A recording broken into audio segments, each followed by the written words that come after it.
rằng những kỷ niệm không nên dừng lại, vì quá khứ như một cành hoa hồng lắm gai, càng cố giữ chặt trong tay nỗi đau thêm dài.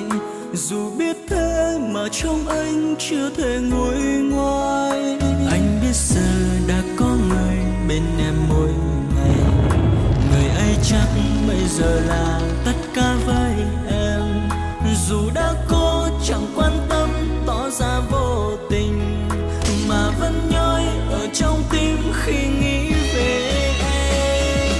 Lúc trước em cười và nói ở trên đời không ai yêu anh như là em. Em cũng nói rằng thế giới biết bao người, có anh em có tất cả rồi.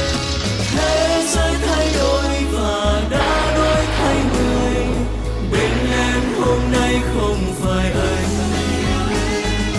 Ai đó đã là tất cả với em rồi, còn anh chỉ là quá khứ thôi.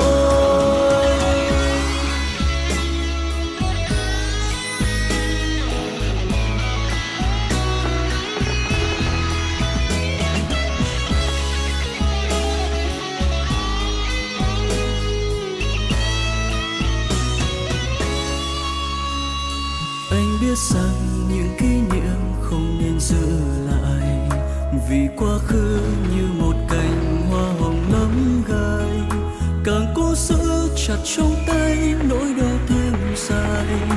Dù biết thế mà trong anh chưa thể nguôi ngoai.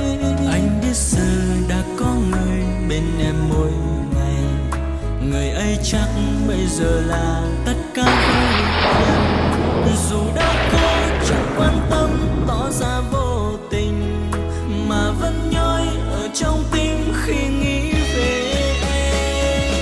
Lúc trước em cười và nói ở trên đời không ai yêu anh như là em.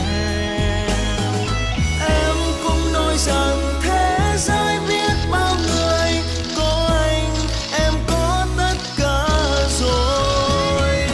Thế giới thay đổi và đã đổi thay người, bên em hôm nay không phải anh. Ai đó đã là tất cả với em rồi, còn anh chỉ là quá khứ thôi. Lúc trước em cười và nói ở trên đời không ai yêu anh như là em. Em cũng nói rằng thế giới biết bao người, có anh em đã có tất cả. Thế giới thay đổi và đã đổi thay người, bên em hôm nay không phải anh. Ai đó đã là tất cả với em rồi, còn anh chỉ là quá